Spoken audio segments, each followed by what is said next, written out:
요즘 법원리 사거리에서 용주골 방향으로 가면서 문산이나 서울로 가려면 조금 약간 복잡합니다. 차량들이 많이 늘어났지요. 일반 자가용도 많고 길은 예나 지금이나 변함없는데 얼마나 많은 자가용 트럭, 화물차, 군인 차량 수없이 지나갑니다. 설상가상으로 요즘에는 가스관 배관 공사를 하느라고 그 2차로 중에서 한 차로를 딱 막고서 이제 수신호를 하면은 그 통제에 따라서 움직여야 됩니다. 이게 얼마나 복잡한지 몰라요. 시간이 좀 더 걸립니다. 이번 주 금요일날 새벽교대를 막 나오는데 제가 사택에서 와서 사거리를 다가오면서 이제 당연히 교회 쪽으로 우회전을 해야겠죠. 우회전을 이렇게 하려고 하는데 저쪽으로 가던 차가 노란 승합차인데 유턴해가지고 저보다 더 빨리 좌회전해서 제 앞으로 확 지나가 버립니다. 제가 좀 멈췄다가 속도 줄여서 교회까지 왔어요. 그러면서 얼핏 지나가면서 보니까 저쪽에 경찰이 막 새벽에 통제를 하고 있고 뭔가 일이 있는 것 같아요. 나중에 봤더니 그 새벽에 누군가가 그 법원리 사거리에서 조금 더 안골 방향으로 그 건물 꼭대기에서 누군가가 있고 아마도 밑으로 투신하려고 그리고 생각하고 있었던 거예요. 경찰이 와서 보니까 매트를 이렇게 설치하고 있더라고요. 그래서 그만 그 길이 양방향으로 다 통제가 됐던 겁니다. 이 길은 굉장히 우리 삶 속에 중요할 뿐만 아니라 결정적입니다. 오늘 아침에 나오신 여러분들 다 길로 왔죠? 길이 없으면 우리가 올 수가 없어요. 만약 우리가 당연히 안 막힐 거라고 생각하고 바로 차를 몰고 가는데 길이 꽉 막혀 있습니다. 그러면 할 수 없이 멈춰야 하고 기다려야 하고 되돌아가야 할지도 모릅니다. 잘못된 길, 틀린 길을 우리가 갔다면 간 만큼 다시 그만큼 후진해서 돌아와야 합니다. 우리의 삶에 있어서 길은 이렇게 결정적입니다. 하나님께서 오늘 믿음의 길을 우리에게 말씀해 주시면서 오늘의 본문 말씀은 성도들에게 도전을 던지고 있습니다. 과연 오늘 하나님의 백성된 성도들이 우리가 올바른 길을 가고 있는 것이냐 이것을 묻고 있고 더 나아가서 길을 가되 억지로 힘들게 질질 끌려가면서 가는 것이냐 아니면 담대하게 확신 가운데 하나님이 말씀하시는 그 길을 향해 걸어가고 있습니까? 이렇게 오늘 역대하 11장 22절은 우리에게 도전장을 내밀고 있습니다. 여러분 22절 말씀을 보십시오. 여기 상반절에 보면 르호보암은 마가의 아들 아비야를 후계자로 세웠다. 오늘 본문에 등장하는 이 르호보암은 지금 자기 인생길을 걸어갔어요. 그리고는 인생의 마지막 시즌을 그는 지나가고 있습니다. 이제 내가 은퇴할 날이 다가오고 내가 현장에서 떠나야 할 때가 다가오고 나의 인생이 끝나야 될 지점이 점점 다가오고 있는데 후계자를 누구를 세워야 될 것인가 이런 고민 속에 있다가 드디어 오늘 22절 상반절에 보면 후계자를 아비야를 세웠다 이렇게 말씀합니다. 여러분 그 윗부분에 올라와서 20절 말씀에 보면 그 이야기가 나오죠. 그 후에 압살롬의 딸 마가에게 장가들었더니 그가 압살롬 그 르호보암이죠. 르호보암이 아비야와 앗대와 시사와 슬로밋을 낳았더라. 이게 지금 두 번째 부인을 통해서 낳은 겁니다. 더 올라와서 18절에 보면 첫 번째 부인과 결혼한 이야기를 해줍니다. 르호보암이 다윗의 아들 여리못의 딸 마할랏을 아내로 삼았다. 그리고 그를 통해서 아들을 딸들을 곧 출생했다. 아들들을 출생했다고 19절에서 이야기합니다. 그러니까 르호보암은 오늘 자신의 인생이 끝지점에 오는 것을 바라보면서 후계자를 세웠습니다. 그것이 르호보암이 지금 자신의 인생을 살아가고 있는 그 지점의 모습입니다.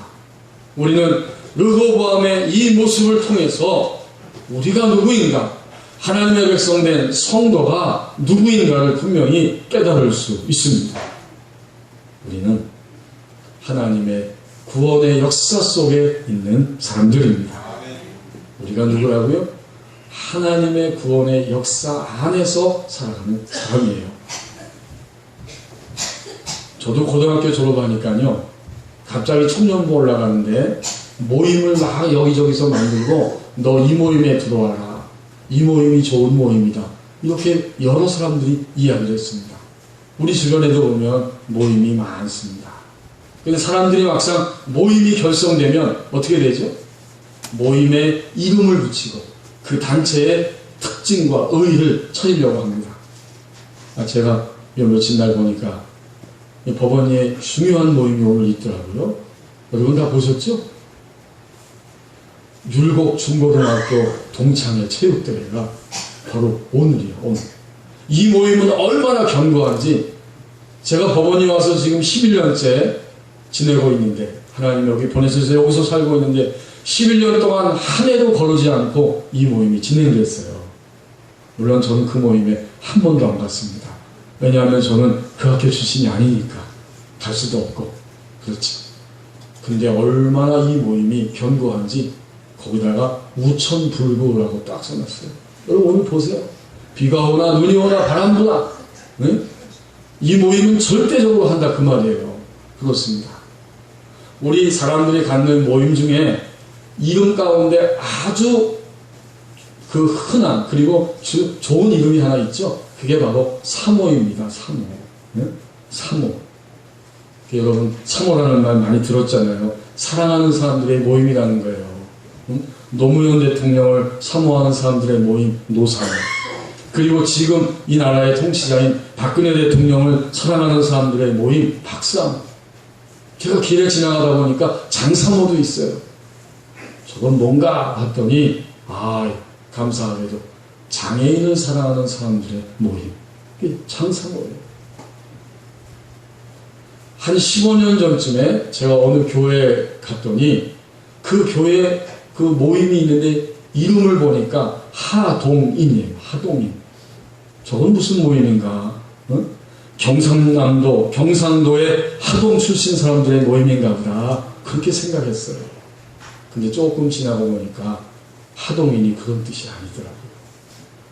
하나님을 사랑하는 사람들의 모임인데 하나님과 동행하는 사람들의 모임이다. 그게 하동인이었어요. 우리가 여러분 구원받은 것은 너무나 놀랍고 감사한 일입니다. 하나님의 은혜로 우리는 영원토록 예수 그리스도의 십자가를 통해서 구원받은 하나님의 백성이 되었습니다. 이것을 구속사, 구원의 역사라고 이야기하죠. 그러나 내가 구원받았다 하는 것은 출발이에요. 출발. 구원받은 이후에 우리의 삶은 어디를 향해 가느냐? 하나님과 매일매일 함께하는, 동행하는 삶으로 나아가야 할 것입니다. 이게 바로 구원의 역사 속에 있는 우리의 모습입니다. 오늘 이 시절에 여로보암은 도대체 어떤 사람입니까? 그는 아버지 솔로몬의 뒤를 이어서 남쪽 유다를 통치하는 왕으로 세움을 받았습니다. 여러분이 이스라엘 역사를 익히 아시죠? 여러 번 들으셨기 때문에 하나님이 사울을 통해서 하나님 백성들을 통치하게 하고 그 다음에 다윗 왕을 통해서 또 통치하게 하시고 세 번째는 솔로몬을 통해서 하나님이 통치하게 하셨습니다. 다윗과 솔로몬 시대에는 남쪽과 북쪽의 모든 12지파들이 한마음이 되어서 통일된 왕국을 이루고 있었어요. 그런데 르호보암 때에 와서 그만 나라가 갈라지고 말았습니다. 이 르호보암은 통일 왕국을 이어받았지만 그는 정말 왕으로 하나님 앞에 임명을 받아서 구원받은 하나님의 백성으로 그가 하나님의 백성들을 통치하는 그런 위대한 자리에 서 있었지만 그는 하나님 앞에 나가지 아니하고 그는 하나님과 동행하지 아니하고 자기의 생각에 빠져서 살아갔기 때문에 결국은 나라가 분열되는 비극의 주인공이 되고 말았습니다. 자기 윗대의 사람들보다 더 많이 우상을 섬기고 하나님과 관계없는 이러한 삶으로 그의 인생의 통치기간을 보내고 말았어요. 17년 동안의 통치기간이 열왕기상 14장에 나오는데 거기 보면 21절부터 31절까지의 그 르호보암에 대한 이야기가 나옵니다. 그 중에 우리가 세 말씀만 읽어보면 이렇습니다. 열왕기상 14장 22절에서 24절에 보면 유다가 여호와 보시기에 악을 행하되 그의 조상들이 행한 모든 일보다 뛰어나게 하여 그 범한 죄로 여호와를 노엽게 하였으니 이는 그들도 산이메가 모든 푸른 나무 아래에 산당과 우상과 아세라상을 세웠습니다. 그 땅에 또 남색하는 자가 있었고 여호와께서 이스라엘 자손 앞에서 쫓아내신 국민의 모든 가증한 일을 무리가 본받아 행하였더라. 르호보암이 통치하면서 더 많은 우상들이 세워지고 심지어는 남자 창기가 그 시대에 생겨나게 되었고 이렇게 그는 자기 생각에 빠져서 구원받은 하나님의 백성들을 통치하는 구원받은 왕으로 세움받았지만은 하나님과 동행하는 자리까지는 결코 나가지를 아니하였습니다. 구원의 은혜를 경험하였지만 하나님과 동행하는 삶으로 나가지 못하는 것이 바로 유다왕 르호보암의 모습입니다. 우리가 전도할 때 이런 얘기합니다. 불신자들을 상대로 선생님 오늘 밤 만약에 밤에 주무시다가 돌아가신다면 어디로 가는지 아십니까? 사후에 어떻게 될지 아느냐? 그것을 도전하는 거예요. 그런데 이것은 또한 교회 안에서 그리스도인들을 상대로 던지는 물음입니다. 일평생 동안 신앙생활을 하면서도 당신 구원의 확신이 있습니까? 하고 물어보면 의외로 많은 분들이 글쎄요 저는 잘 모르겠어요 이런 분들이 있더라고요. 응? 오늘 밤 만약에 성도님이 하나님의 부르심을 받아 돌아가신다면 천국에 갈 확신이 있습니까? 글쎄요 제가 부족해가지고 잘 모르겠습니다. 이렇게 대답하는 오래된 교우들도 있어요.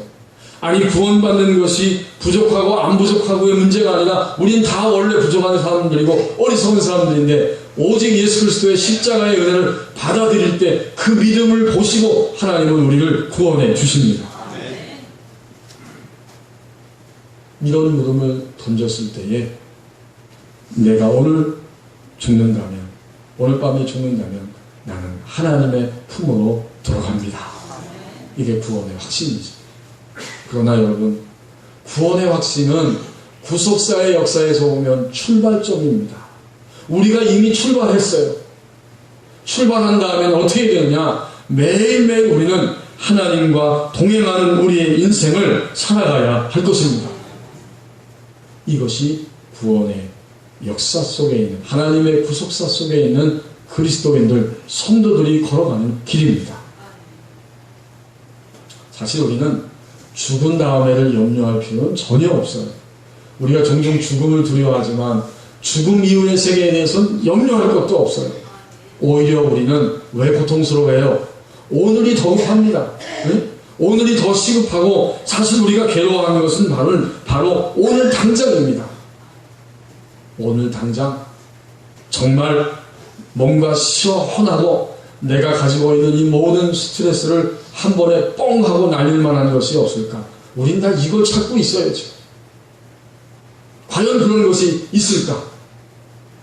성도 여러분, 그런 것이 있기는 있습니다. 분명히 있어요. 우리가 구원받고 하나님의 백성이 되었다면 이제 매일매일 하나님과 함께 동행하는 이런 삶을 살아간다면 반드시 그런 역사 속에 들어가게 될 것입니다. 구원은 출발이고 그 다음에는 구원의 여정, 구원의 과정, 구원의 완성을 향해 우리는 이 땅을 떠날 때까지 걸어가고 있는 거예요.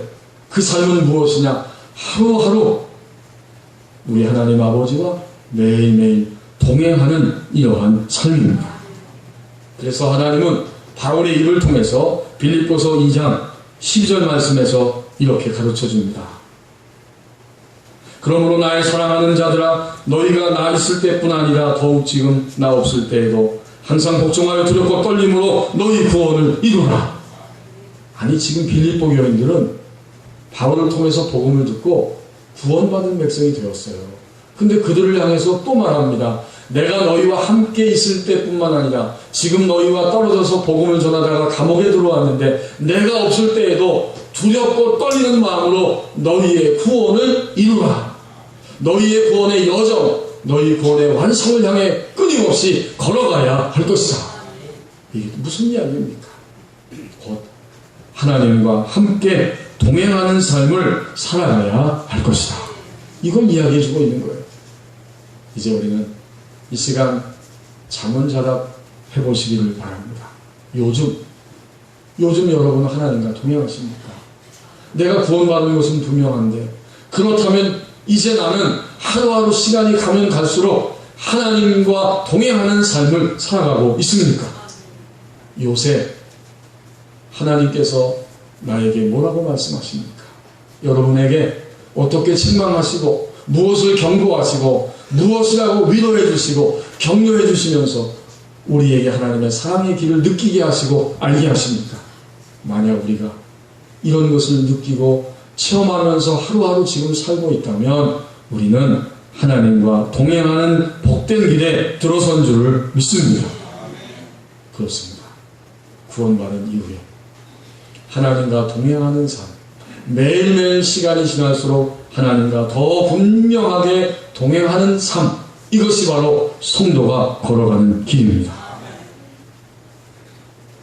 이제 22절 하반절 말씀을 보십시오.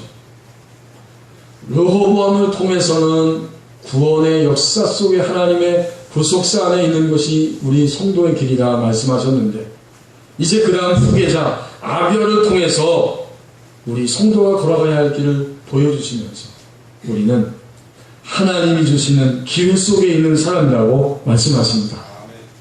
22절 하반절에 보면 아비야를 후계자로 세웠으니 이는 그의 형제들 가운데 지도자로 삼아 왕으로 세우고자 함이었더라. 아비야를 후계자로 세웠다고 하는 말은 그 다음 단계로 나가야 한다는 사실을 보여주시는 말씀이죠. 르호보암의 시대는 이제 마감이 되고 후계자가 세워져서 그 다음 단계로 그 유다 나라는 진행을 해야 된다는 거예요. 그 말은 곧 우리 그리스도인의 삶을 그대로 보여주는 거예요. 우리가 르호보암처럼 살지 말고 이제는 그 다음 단계로 올라서야 하고 그 다음 단계를 향해 나아가야 할 것이다. 구원받았지만 하나님과 동행하는 삶 속으로 들어가지 못했던 이 르호보암처럼 살지 말고 그것을 넘어서서 아비야와 같은 인생을 살아가야 할 것이다. 하나님 우리에게 여전히 기회를 주십니다. 오늘은 그리고 내일까지 우리가 살지 모르지만 만약 내일도 산다면 하나님은 우리에게 기회를 주시는 것입니다. 우리는 하나님의 기회 속에 있는 거예요.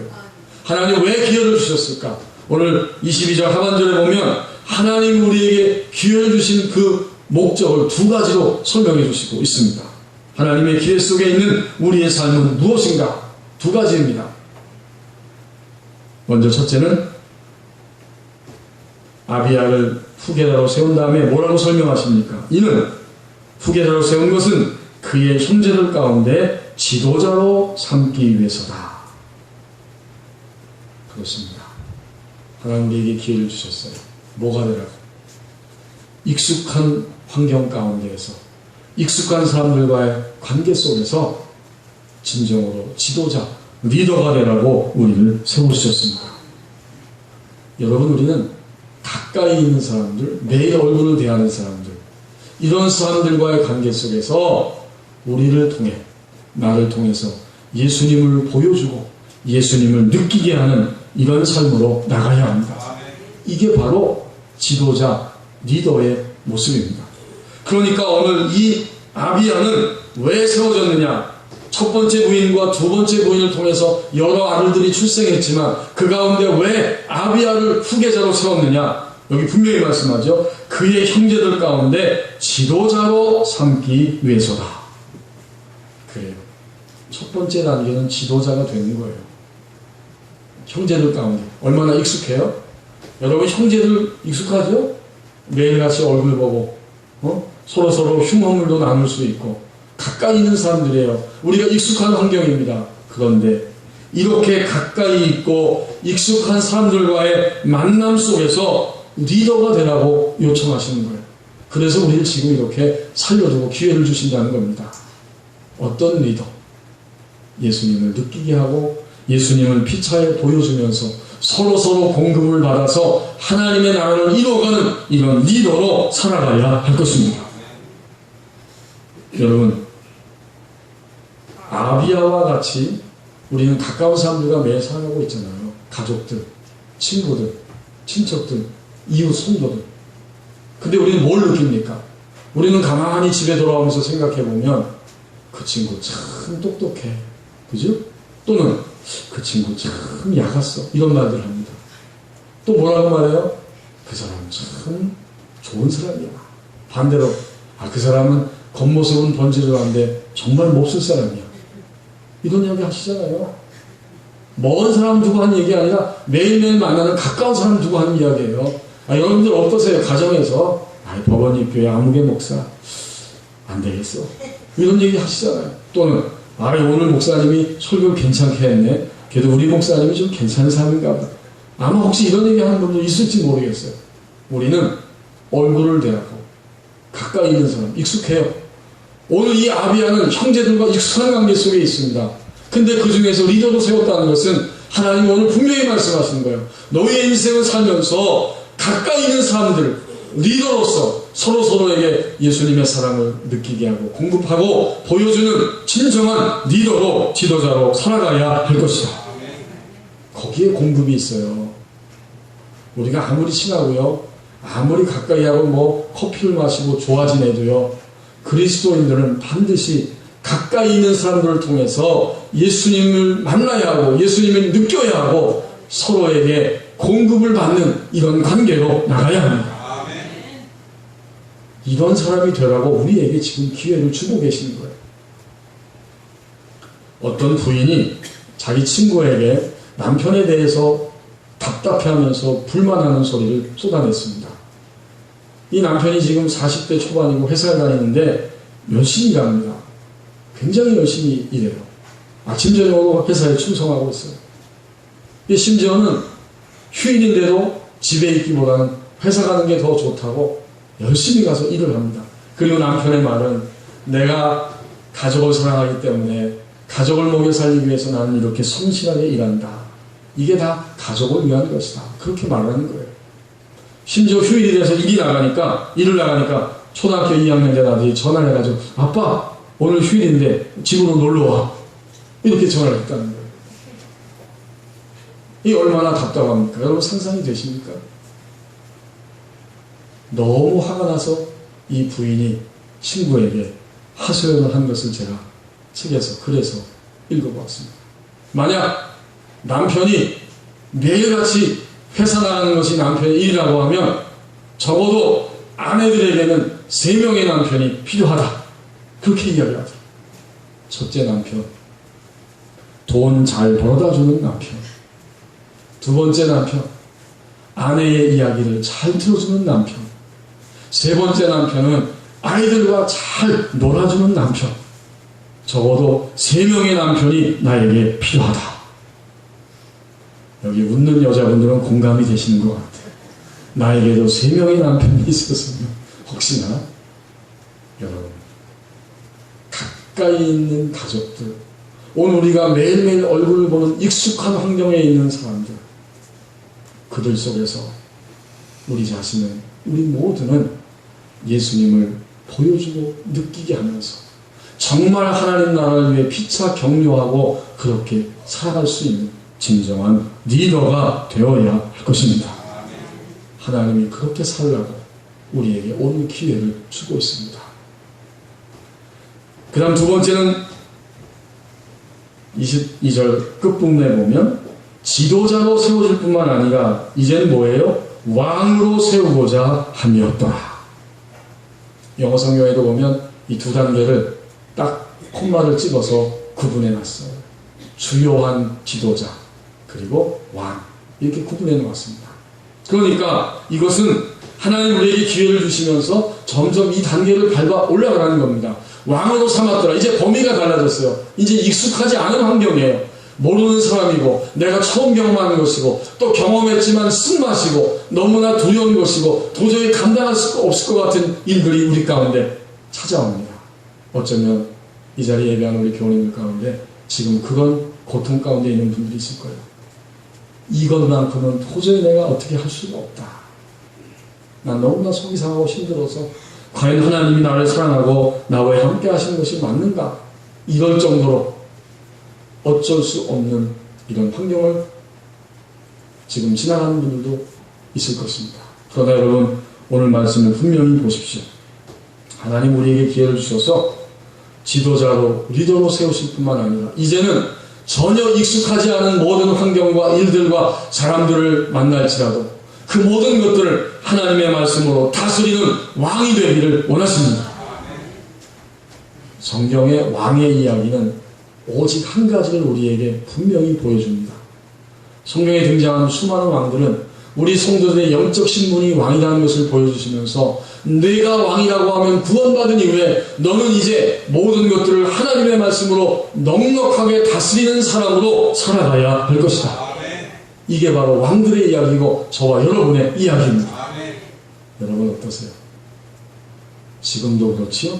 앞으로도 우리는 전혀 익숙하지 않은 환경과 일들을 만날 것입니다. 그때 우리는 어떻게 해야 돼요? 하나님 왜 그런 기회를 우리에게 허락하셨어요? 모든 것을 말씀으로 다스리는 왕이 되어야 할 것이다. 그렇습니다. 현재 우리가 다스리지 못하고 있는 것, 그것은 무엇이라고 생각하십니까? 하나님은 바로 그것을 다스리라고 우리를 지도자에서 왕으로 세우시기 위해서 그 일을 우리에게 주신 거예요. 이것이 바로 믿음의 눈을 뜨고 사는 성도의 마음입니다. 한 달에 한 번씩 우리 파주보육원에 있는 그 햇살가족 요양원에 예배를 합니다. 지난주 수요일도 예배를 하는데 제가 그날 새벽에 하나님 오늘은 요양원에 가서 어떤 말씀을 하기를 원하십니까? 그분들에게 무엇을 말씀하시겠습니까? 이렇게 묵상하면서 기도하고 있는데 하나님이 제 마음에 에스겔서를 11장을 보라고 하시면서 그 3절 말씀을 가르쳐 주시는 거예요. 그래서 제가 그 말씀을 읽었어요. 그랬더니 에스겔이 포로 생활하면서 지금 바벨론 땅에 사로잡혀 있습니다. 갇혀 있어요. 근데 하나님이 에스겔을 영으로 들어 올려서 예루살렘 그 성전이 있는 곳으로 데리고 오신 거예요. 그리고 거기에 있는 사람들의 모습을 보여주시면서 이 사람들이 여전히 이렇게 나를 떠나서 우상을 숭배하고 그 가운데 지도자들이 이렇게 앞장서고 있고 이렇게 여기서 갇혀 살고 있다. 그것을 보여주시는 거예요. 그러면서 제 마음에 오늘 요양원에 가서 말씀을 전하면서 감옥 이야기를 해라 하는 마음을 주신 거예요. 그래서 제가 갔어요. 그리고 말씀을 전하면서 이런 말씀 저런 이야기를 하다가 오늘 우리는 감옥에 갇혔다고 생각하는 분들이 있습니다. 나는 답답해, 나는 힘들어, 나의 인생이 이게 뭐야? 이렇게 감옥에 갇혔으니 이게 도대체 무엇인가? 이런 일들을, 이런 말들을 우리는 하면서 살아갑니다. 그렇지만 모든 사람들은 다 또한 여러 종류의 가지가지의 감옥 속에 있습니다. 어떤 사람은 낙심의 감옥, 어떤 사람은 시기심의 감옥에 자기를 가둬놓고 있습니다. 그리고 어떤 사람은 거짓 때문에 감옥에 갇혀 있습니다. 여러분 다 우리가 감옥에 갇혀 있어요. 한두 가지 지금도. 근데 그런 감옥을 탈출하려면 어떻게 해야 되느냐? 주의 영이 나를 이끌어. 에스겔서 11장 3절에 보면 그렇습니다. 그리스도인들은 주님을 믿고 난 이후에 성령님이 그 안에 계시기 때문에 성령님을 요청하고 성령님을 의지하고 성령님이 명령하실 때 순종하면 감옥에서 빠져나오는 생활을 살아갈 수 있습니다. 그렇게 말씀을 전했어요. 그리고 났는데 거기서 섬기고 봉사하는 과장님이 그냥 바로 말씀하시는 거예요. 목사님 감옥 얘기할 때 얼마나 감사했는지 모릅니다. 왜요? 제가 속으로 그랬더니 이 요양원에 계신 어르신들 가운데 한 분이 그 주간 계속해서 내내 그런 이야기 했다는 거예요. 내가 여기 감옥에 갇혀 있어. 감옥에 갇혀 있다. 여러분, 정말 우리의 삶은 하나님께서 매일매일 우리 가운데 감동하시는 그 역사를 느끼면서 사는 삶이요.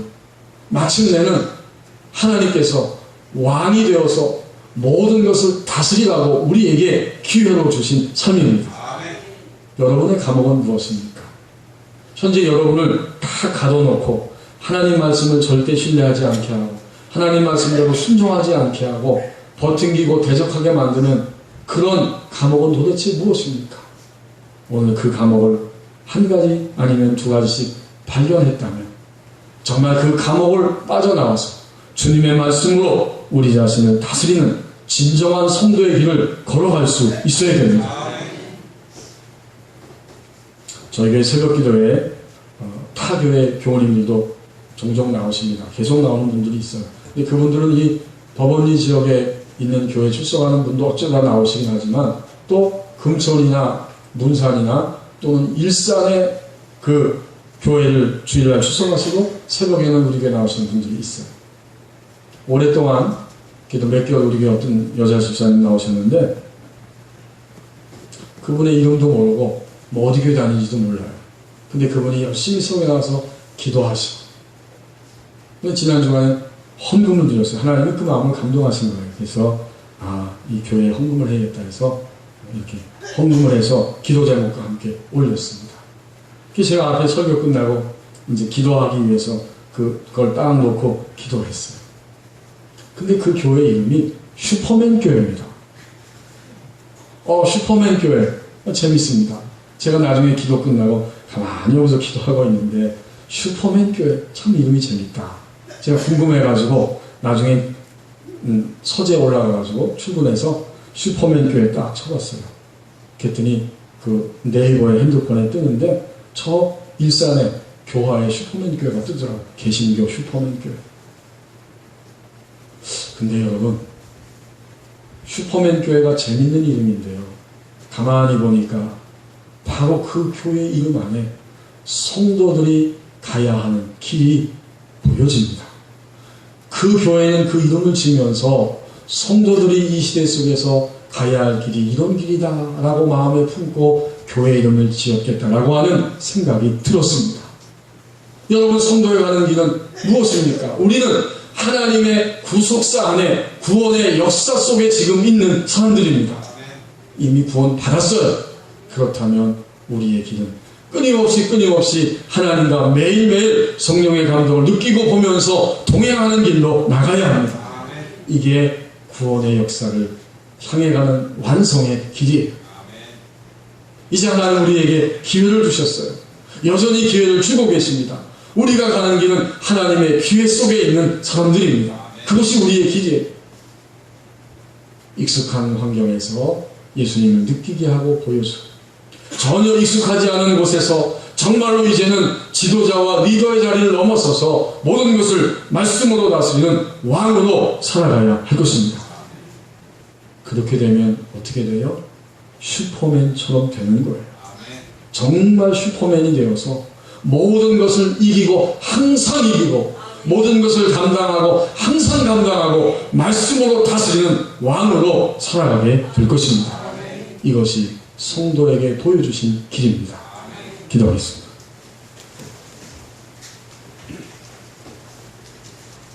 하나님 아버지, 오늘 르호보암과 그의 후계자 아비야를 통해서 성도의 길을 보여주셨사오니 우리 모두가 다 하나님의 구원사, 구속사 안에 있는 사람들인 것을 다시 한번 깊이 인식하게 하시고 하나님이 주신 기회 속에서 오늘 우리가 살고 있다는 사실을 분명히 확신하게 하여 주옵소서. 이제 구원은 얻었사오니 하나님과 동행하는 구원의 완성의 길을 하루하루 살아가게 하여 주옵소서. 우리가 매일매일 얼굴을 맞대고 있는 익숙한 환경과 사람들 가운데에서 예수님의 사랑을 느끼고 피차에 보여주며 공급을 받는 진정한 지도자로 리더로 세워지게 하여 주옵소서. 하나님 우리 인생 가운데 주신 모든 것들은 반드시 다스리라고 주셨습니다. 왕이 되라고 허락해 주셨습니다. 전혀 익숙하지 않은 일들과 사건과 사람들을 만날 때에도 하나님의 말씀으로 그 모든 것을 다스리며 사는 성도의 길을 걸어가는 우리 모두가 다 되게 하여 주옵소서. 예수님의 이름으로 기도하옵나이다. 아멘.